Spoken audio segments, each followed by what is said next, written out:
Good morning. Good morning. Good morning, everyone. How are you? Welcome to Coffee Moaning. If you're listening on podcast, welcome. Let's do a little something for your earlugs. There you go. That was nice. How are we all? Watching you all chit chat this Friday. What a weird week, eh? What a weird, awful, sad, potentially irresolvable week. Mr. Cardinal, depends on how you look at it. It's 5 a.m. morning or night. Mr. Cardinal, what are you talking about? Not seeing you around, Mr. Cardinal. That's an incredibly formal name, isn't it? But imagine being a cardinal. What is a cardinal? Are they a priest? Are they of the religious sect? What is a cardinal? I think they are, aren't they? Aren't they sort of like even higher than a priest? Hilary Daly, it is all overwhelming. Obviously, we're referring briefly to, look, we're going to talk about the Israel-Palestine Gazan crisis. We are also going to be talking about toxic friendships. What are the giveaway signs? Funky Kids, fantastic. Westminster Film School, good shout. Good morning, Faith Goodman. And we are going to persist one last time with the BBC Quiz of the Week at the end of this as well. So we have got that coming too. You've got a couple of vlogs landing. You've got a No Name Sunday show pre-record landing on Sunday. Sorry, events, just things got a little bit frantic and tight this week in terms of the members live, but I'm going to try and do one if Nanny dies up for it this weekend. And I think Nadia is also going to be doing one potentially next week with Dina from a surprise location. Morning, Gabrielle. Oh, Steffi Quinlan's got COVID for the third bloody time, you poor thing. Spider Ballon, how do we talk to our children about this? That's a really good question.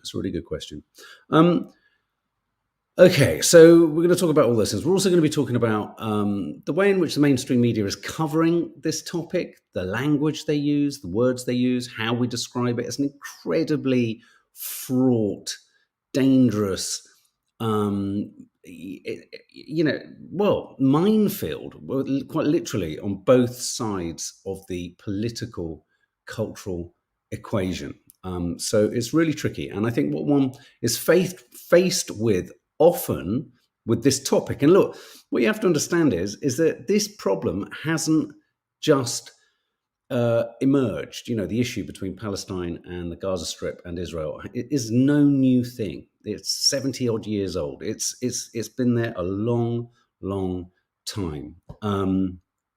And we've talked incredibly firmly in Coffee Moanings earlier in the week, and when this was kicking off, unfortunately, at the weekend, about how in all of these kind of crises, I think you have to enact an aspect of sort of tilted compassion for whatever your opinion on the global political situation is. When a country is attacked, when an attack happens in an overt fashion, you have to, it's not about taking sides, it's about having empathy and compassion. So it's about recognizing that, naming it. And then, obviously, you start to scroll back through as the intensity of that moment subsides. Of course, it doesn't subside at all for anyone who has experienced any loss or any trauma, from the attack.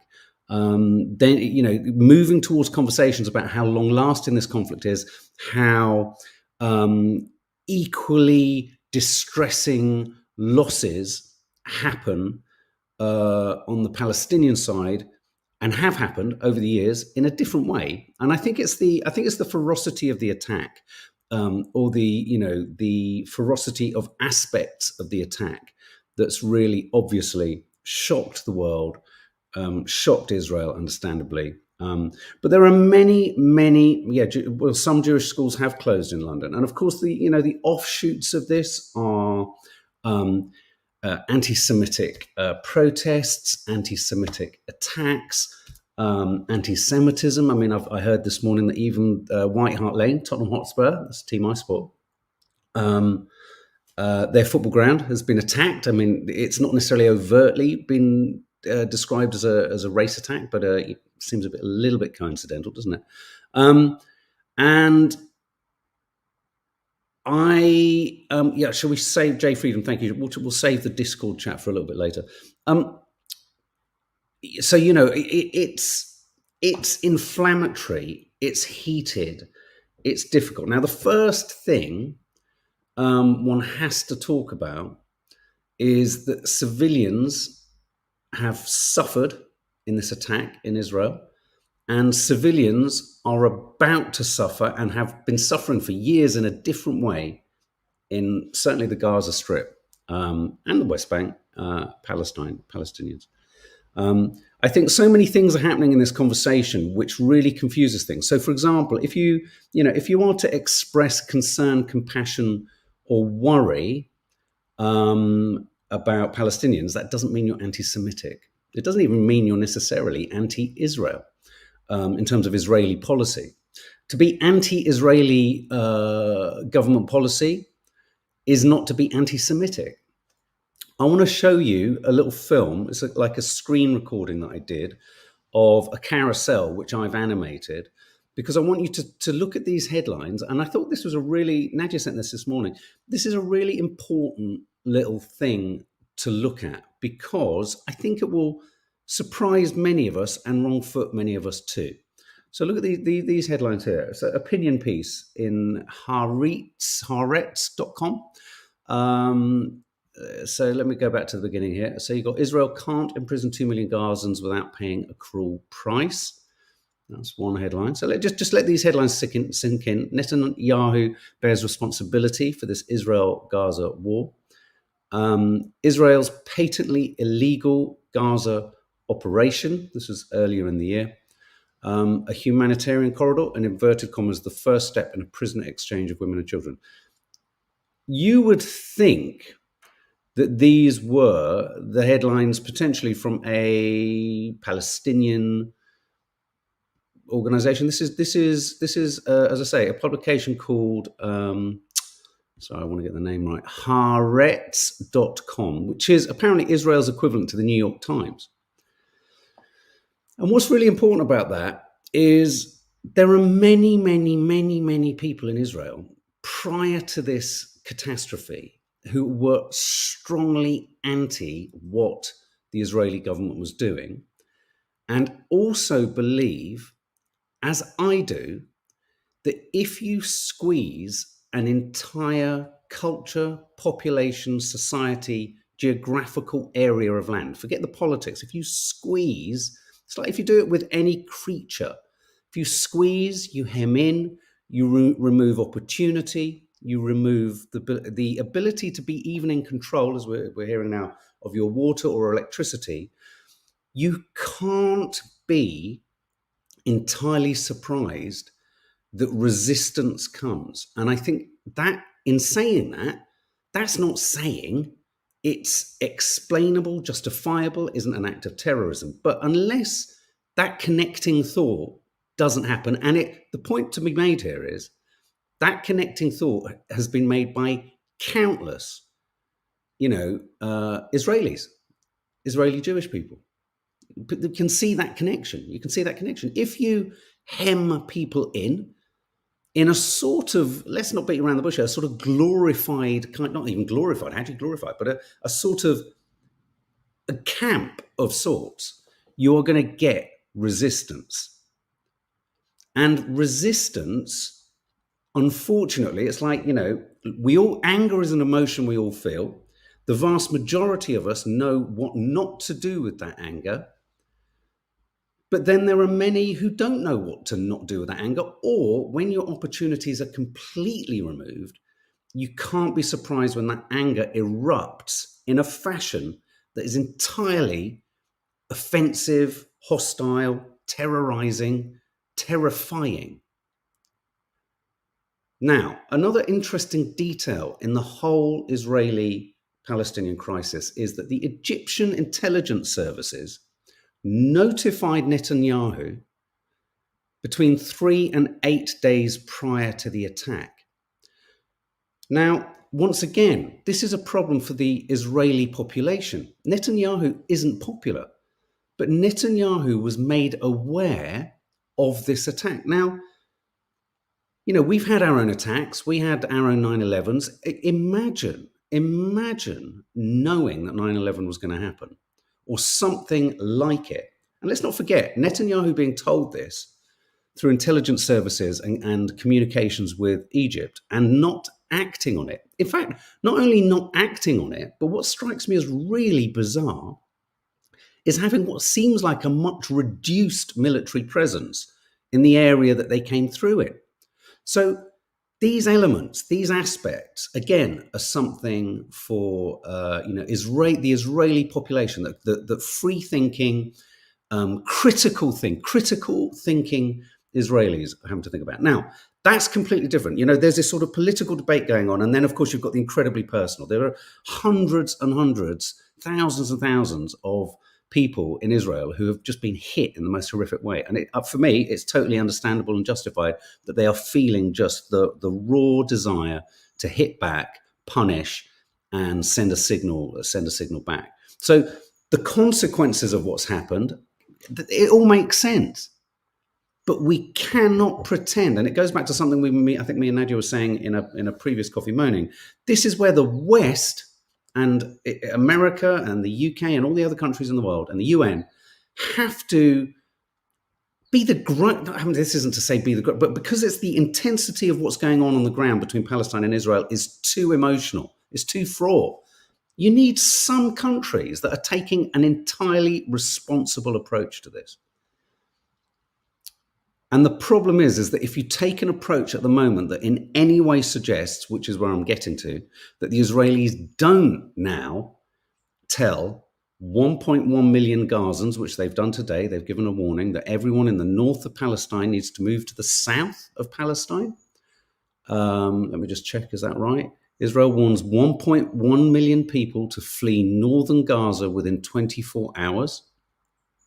The UN has said this is going to result in a humanitarian disaster. You cannot move an entire population to the south of Gaza. Now, the reason I think they've said move to the south of Gaza is they're aware that people can't escape. So you've now got a situation where you've already had a radicalized extremist wing of this population attack you.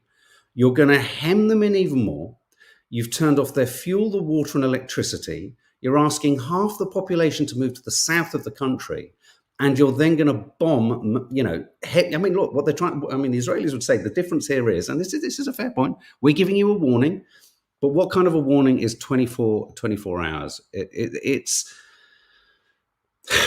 And now we're into this curious situation where people in conversation are trying to put thin pieces of paper between the value or the meaning of a child's death on one side versus a child's death on the other, the barbarism on one side, and you could argue the sort of premeditated tragedies on the other.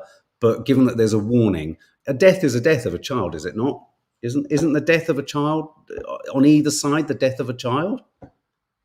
That's the bit that I just don't understand when people are sort of angry.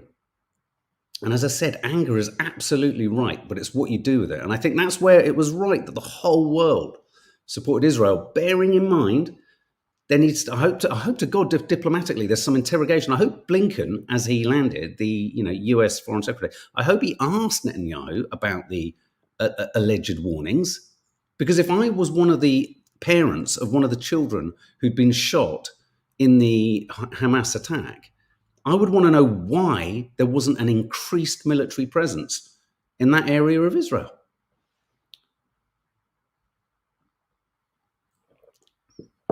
There's also, I think, weirdly, what's been revealed in what's going to amount to Israel's response is a weird detail that seems to be being passed by. I listened to a couple of Israeli diplomats talking about this on the radio. Again, obviously, intensely shocked, hurt, traumatized by what's happened to their nation.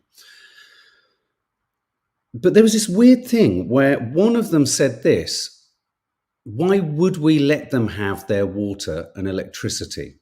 Now, that just struck me as a really odd admission of how fundamentally unbalanced the status quo is outside of this conflict. Do you get me? It's like, hang on a minute. What do you mean so I didn't realize the extent to which they literally control utility services in the area. Is that not imprisonment?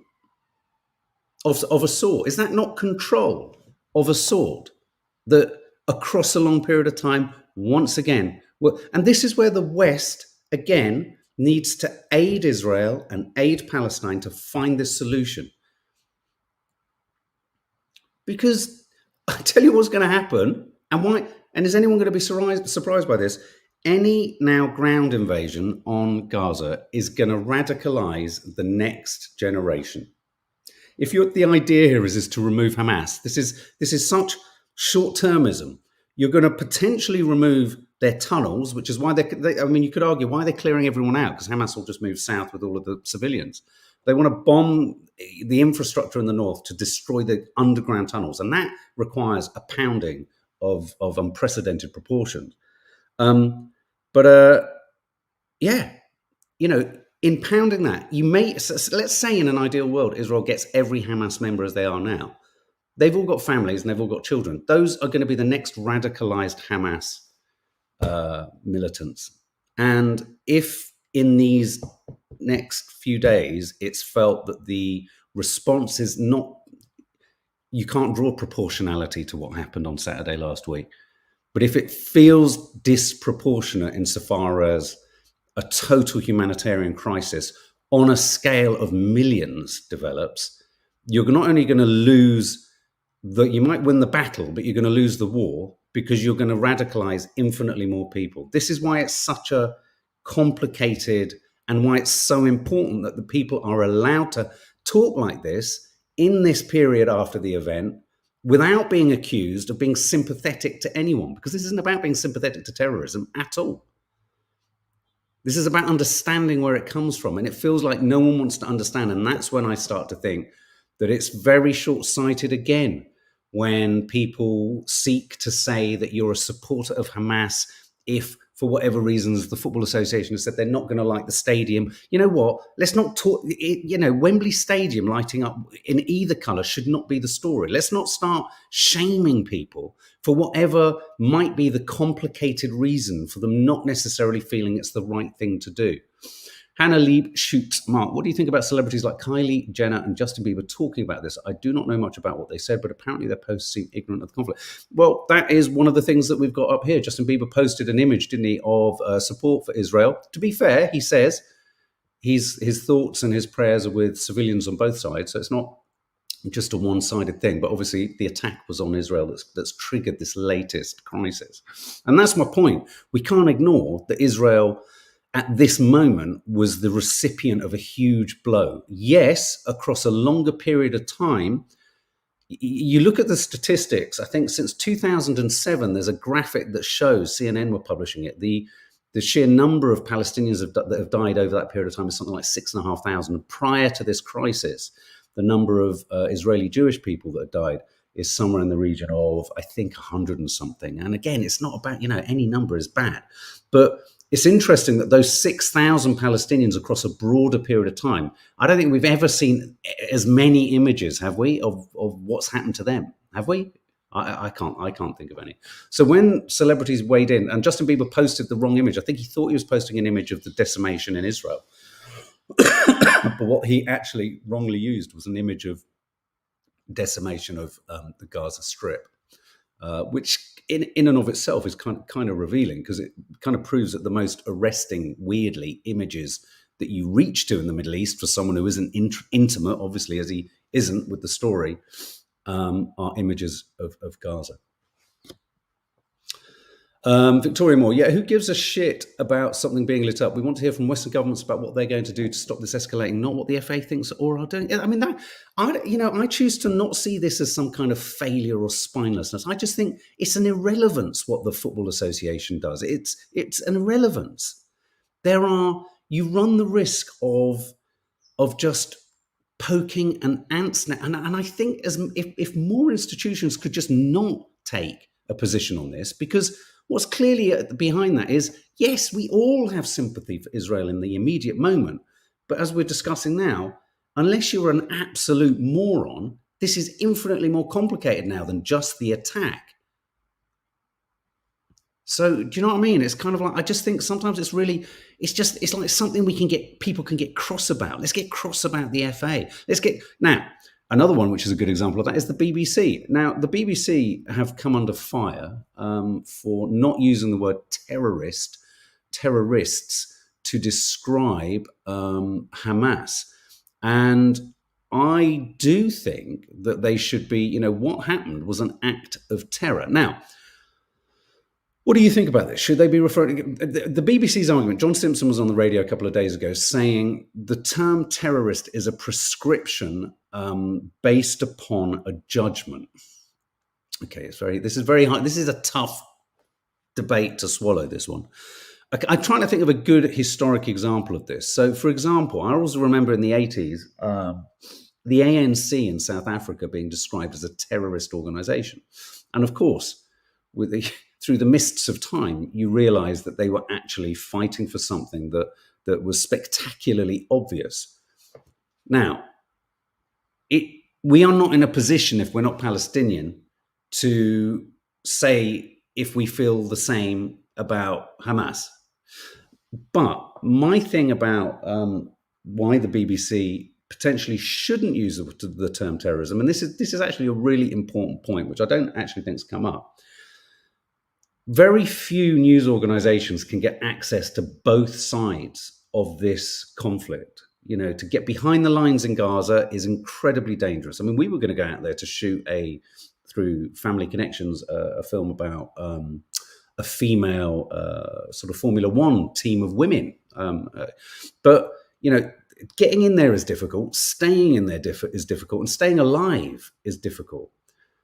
But also, they will be in there. All journalists get access to behind enemy lines or into certain cultures and into certain environments, not by saying they will report inaccurately, because they won't do that, but with the agreement, that they'll have had to get agreements with Hamas to be able to get in there. And it is important globally for news coverage that we do get images from both sides of the equation. And I think a part of the reason that the BBC and some other news gatherers won't use the word terrorist is that it would endanger their personnel who are embedded in there and their ability to report on both sides of the equation.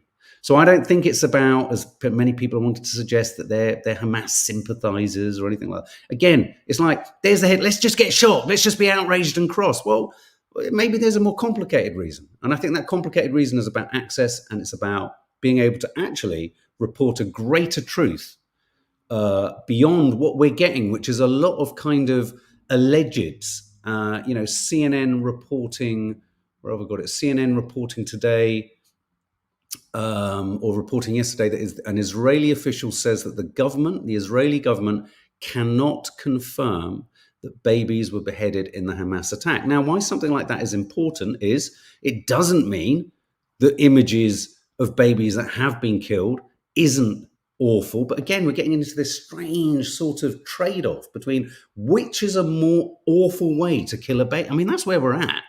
Which is a more awful way? And they're all awful, and they're all hideous, and they're all ghastly, and it's just horrendous. But there are also images in many areas of Palestinian children with awful wounds who have also died too. But there's a sort of visceral aspect to a headline about the severing of babies and that, which is just so strong. And so the idea that might not be true is just, again, one just has to tiptoe really carefully through what one's receiving, bearing in mind social media and the algorithm pumps towards you and feeds towards you more images that skew towards the direction that your sympathies lie. You've got to remember that. It's like sometimes you need to not click on something and search something different in order to, there's a difference between consuming on social media what's put in front of you or actively going against the algorithm. And you can do it. Fight the algorithm, guys. Search for something else. Search for another angle on the conflict. And Hannah Lee shoots. We need to have room to fully discuss everything, because often when terrible news happens, we all get emotional. Absolutely. Rightfully so as well. Absolutely. To then move on from it later. We cannot do it with this. No. And what's really difficult for Israel, and I have so much compassion for the Israeli population who at a moment where you've essentially had the most bloody fist in the face, to be asked to kind of show not restraint, but to pause is tough, isn't it? It's tough. She's at loose, Julie.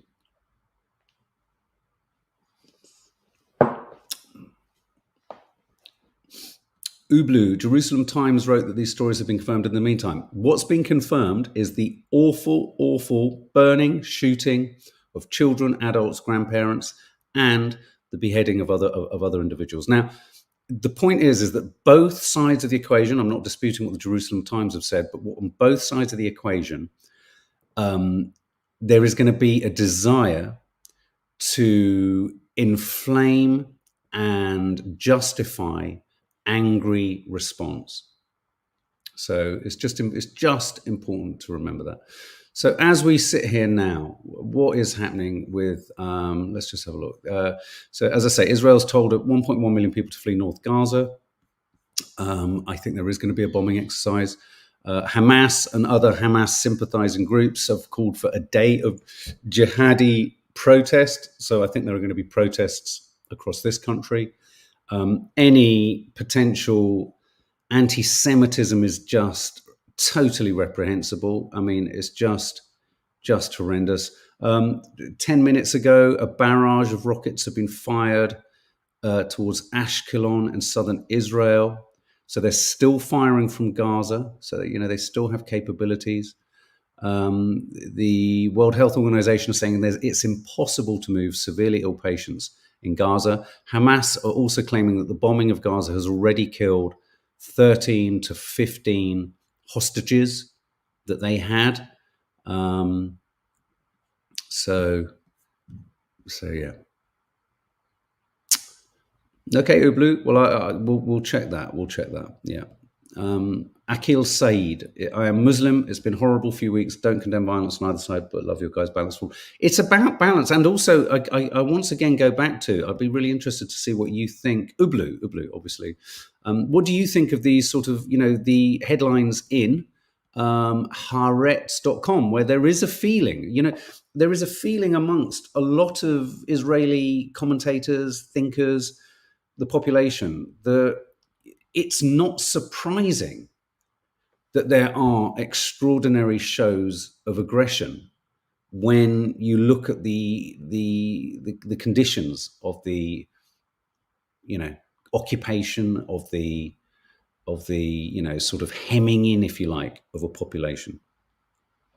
And I'd really like to get to the bottom of why Netanyahu did nothing about the Egyptian warning. I mean, that strikes me as a curious one. It really does. Really curious. Why? Can you tell me? Has the Jerusalem Times, for example, have they dealt with that? Because I think the Israeli people are owed an answer regarding that. Grace Ann Martin, it's really hard to know what the truth is when it comes to reporting this. There's a lot of bias. You have to research the truth about it yourself. Faith Goodman, The Present is a good film. Good point, me too. The Gaza Strip is an area within Gaza as a whole is not fully urbanized. There are 2 or 3 main urban centers. Absolutely. People are not allowed to hold a Palestinian flag on demonstrations, says Leslie S., but the Israeli flag is outside Downing Street and other government. I think there is, I heard a government spokesman saying that's not the case. Where they're sort of clamping down is on anyone holding an Hamas flag. But yeah, I mean, this has the possibility to really, I mean, the West, let's trust and hope that the West, in their sort of support of Israel, are also behind the scenes saying, look, let's just calm this. Let's just stop this. Okay, Ublu, thank you. Thank you for that. Thank you for that input. Let me drop that. What have we got here? Again, the FA being accused of being spineless for its refusal to... I think, again, I mean, look, there's a strong argument. Someone said the other day, well, it's sport. Sport should stay out of politics. And some were very quick to point out they didn't stay out of Black Lives Matter. But in a weird way, there was less of a... I don't know. It's a less of a sort of, there was I don't know. You know, there are two perspectives on the Israel-Palestine crisis in general outside of this catastrophe, whereas it's a given that Black Lives Matter, if you know what I mean. So I don't think there's a direct parallel there. Lee Durham, what's lighting up Wembley got to do with this? It's something for people to get angry about and go nuts. Okay, so yeah, in terms of celebrities posting about this, just shut up. If you don't know what you're talking about, just shut up. And if you haven't got anything good to say nothing. And, you know, really, you know, obviously you may have sympathies. Obviously you may have a loyalty to one side or the other. Obviously you may be frustrated with this. Just I think it's incumbent on you as a sort of, I don't know, Kylie Jenner? And, you know, just get your, at the very least, get your images straight, or get your, as we've said, it's very hard to get your facts straight. But if you can't get your facts straight, don't say anything. So yeah, just double checking there aren't any updates as we're live. The Israeli Defense Force says the Israeli military is aware that evacuating 1.1 million people will take some time. This is a war zone. We are trying to provide them the time, and we are doing a lot of effort, and we understand it won't take 24 hours. This is in response to a BBC question about this. We understand the problem. It's a sad reality, but it's Hamas's responsibility. And where that sort of statement, it's Hamas's responsibility, obviously, when he's talking about the terror attack on Saturday, understood, but it doesn't acknowledge that the creation of Hamas is also a consequence of a radicalized population that has zero hope or prospect. And unless that is dealt with, you know,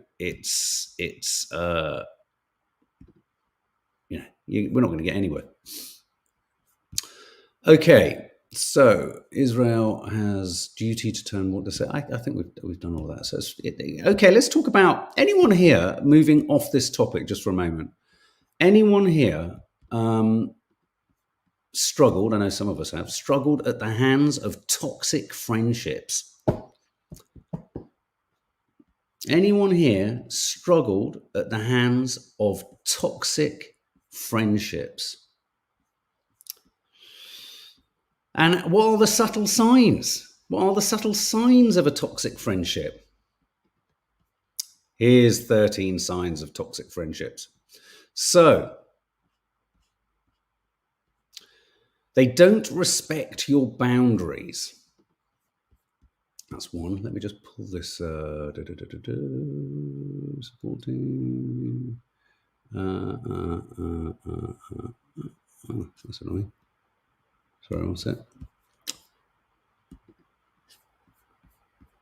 Have I got? Yes, quiz of the week. Okay, here we go. What have we got? Yeah, they don't respect your boundaries. Sorry.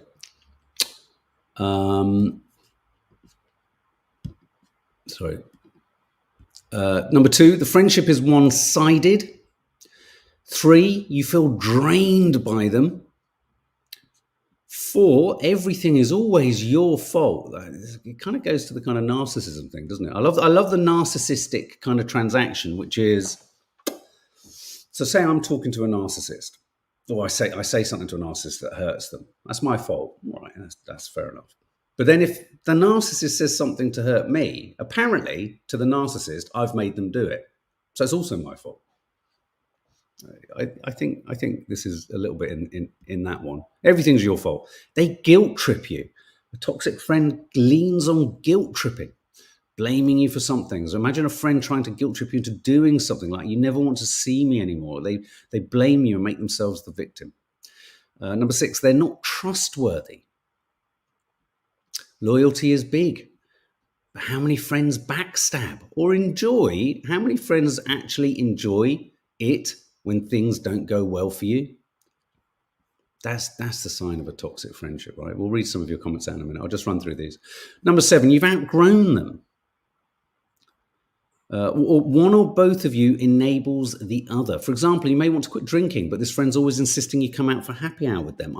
I for sure, many of my friendships were toxic because many of them knew that I obviously would drink too much and make the evening very entertaining for them, but it would be a complete clusterfuck for me.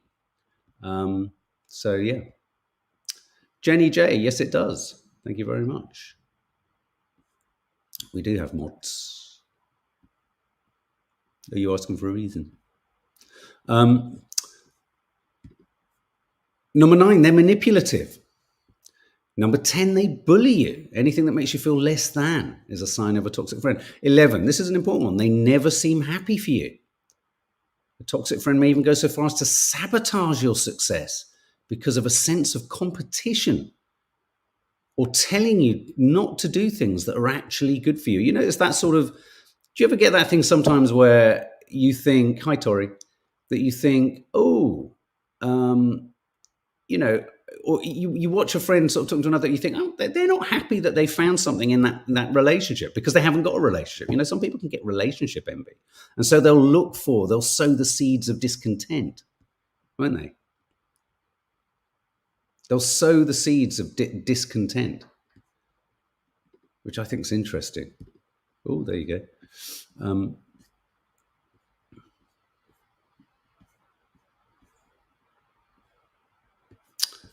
What's another one? They don't empathize with you. I think you can sometimes have toxic, you sort of have enforced empathy. They display toxic positivity or seem to go cold whenever you're upset. They may try to fast forward through those conversations to get back to having fun. That's a good point. You need a bit of touchstone with someone, and they're really kind of like, no, they're sort of, they just want to get back to the good times. I remember a friend of mine saying when I went for a drink, for the first time I went for a drink when I was sober, and he went, it wasn't like us going for a drink when we were drinking, was it? I was like, well, no, I wasn't drinking out. I wasn't being an absolute fucking twit. Tracy Golden, I had a friend who said I wasn't supportive as I didn't join her makeup business after saying I just wanted to buy and went off. She fell out with me, a friend of 18 years. Wow. I was talking yesterday to a couple of people about the huge pressures. Actually, I think there are more pressures on maintaining friendships for women than there are for men. Joni, being invalidated. Yeah, good point.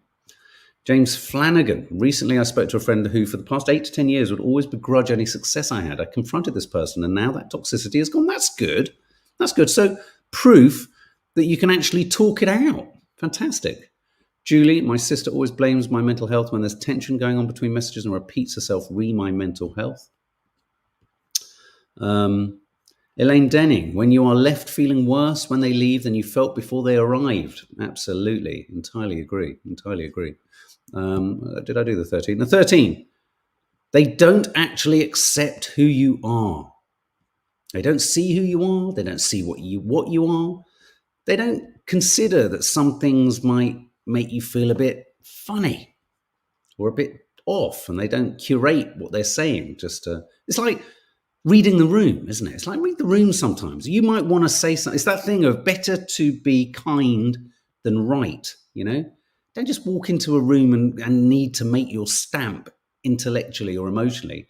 Read the room. Is this the right moment to say your stuff? Is your friend in the right place? And let's face it, it's nice and simple. You can't reason with a narcissist.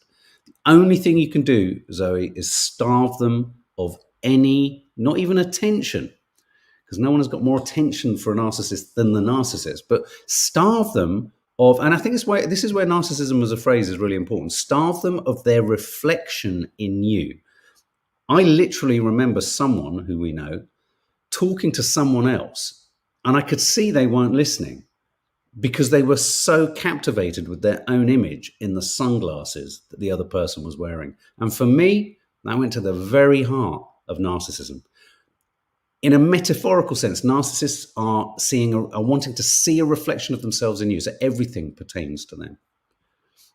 Sarah D, that's a good one, doesn't listen to your reply when they ask a question and they carry on talking about themselves. Or even worse, Sarah D, do you find that thing where they finish your sentences or what you're saying, thinking they know what you've already said, making you feel A, unoriginal, B, boring, and C, like, hang on a minute, wait for the next sentence because I'm going in the other direction to what you think.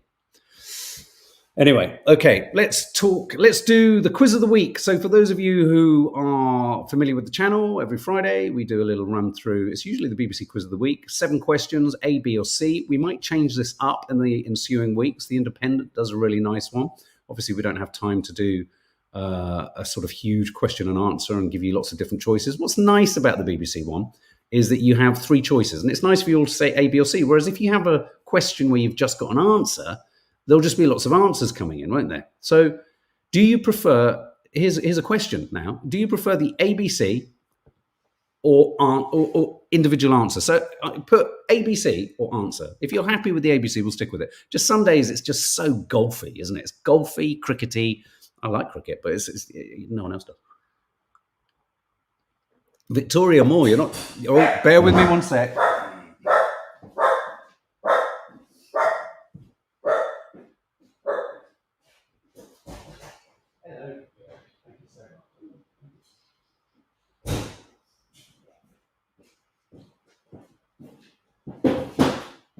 Are we all ready?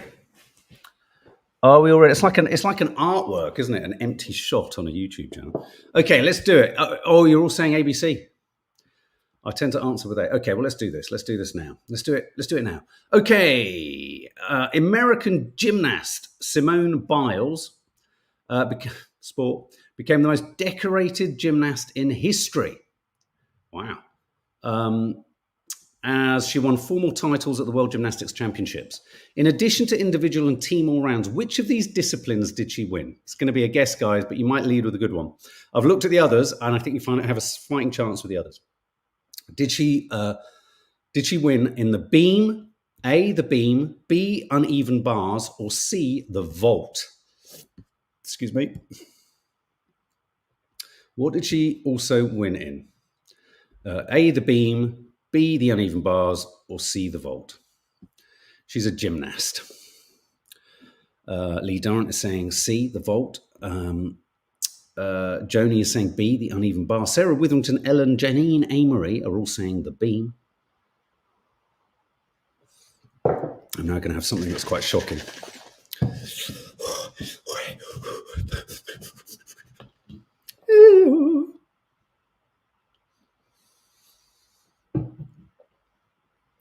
Ginger shot. It's A, the beam. Right, let's get on. 2 pubs a day closed for good in England and Wales in the first half of the year, closed each day. A total of 383 pubs were demolished or converted for other uses between January and June. Which of these regions lost the most pubs? A, London, B, the northwest of England, or C, Wales? Which region has lost the most pubs? A, London, B, the northwest of England, or C, Wales? The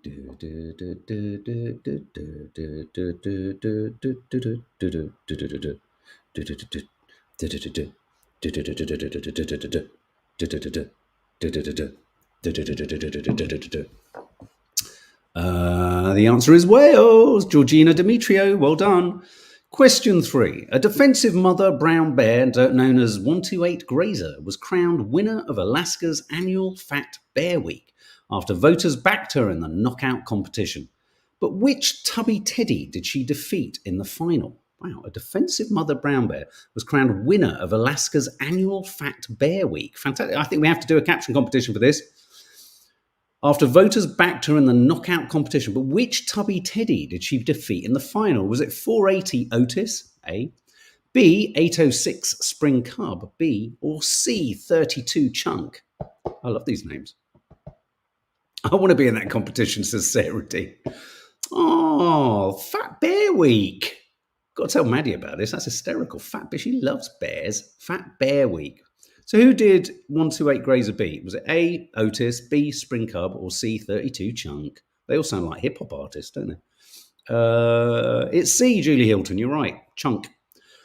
Question 4. Russia failed to be re-elected to the UN's Human Rights Council following its expulsion last April due to Ukraine.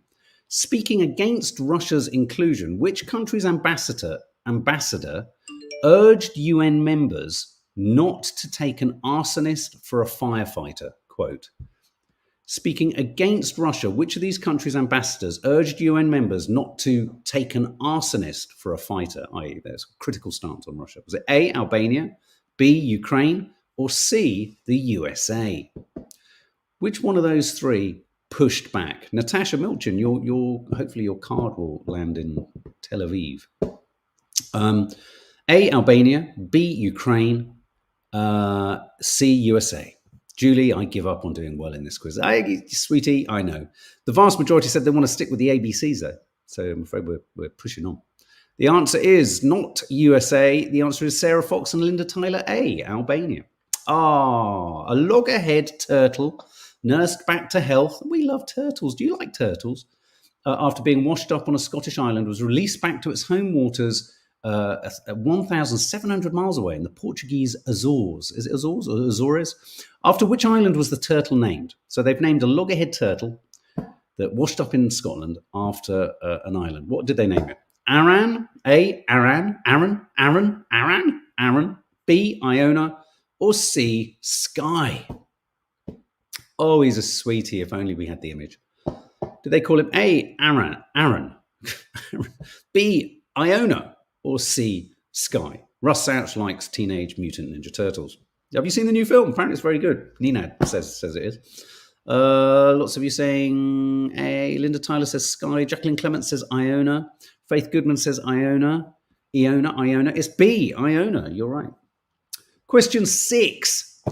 The UK and Ireland will host the 2028 European Championships. Don't worry, it's not as horrendous as you think it might be. Which of these football stadiums is not going to be a venue in the 2028 European Championships? Is it A, Everton Stadium, Liverpool, B, Old Trafford, or C, Tottenham Hotspur? Which of those three will not feature in the 2028 European Championships? Well done, Julie. Aaron, pronounced like the name Aaron, the second way. So, Aaron. Is it Aaron or Aaron? I used to know an Aaron called Aaron, but you can pronounce. Anyway, lots of you saying Tottenham Hotspur. Sarah Withington, Helen Fatherley, Julie Hilton. Creatorholic is saying Everton. Hannah Lieb Shoots is saying Tottenham. MeTube is saying Old Trafford, and MeTube is right. Wow. Vincent Sjodin has got the biggest cucumber I've ever seen. That's not a euphemism. An amateur gardener from South Wales was judged to have grown the world's heaviest cucumber. I'll post this on the community tab, a photograph of him. He's quite an impressive chap. An amateur gardener from South Wales was judged to have grown the world's heaviest cucumber, according to the Guinness Book of Records. But which other world-beating vegetable has he grown? He comes from Barry, by the way. I always think it's quite funny to come from Barry because, it's sort of just down the road from Trevor. What was the other one that he grew? A, an aubergine, B, a carrot, or C, a marrow? And I'm looking at a photograph of the marrow being transported. My goodness me.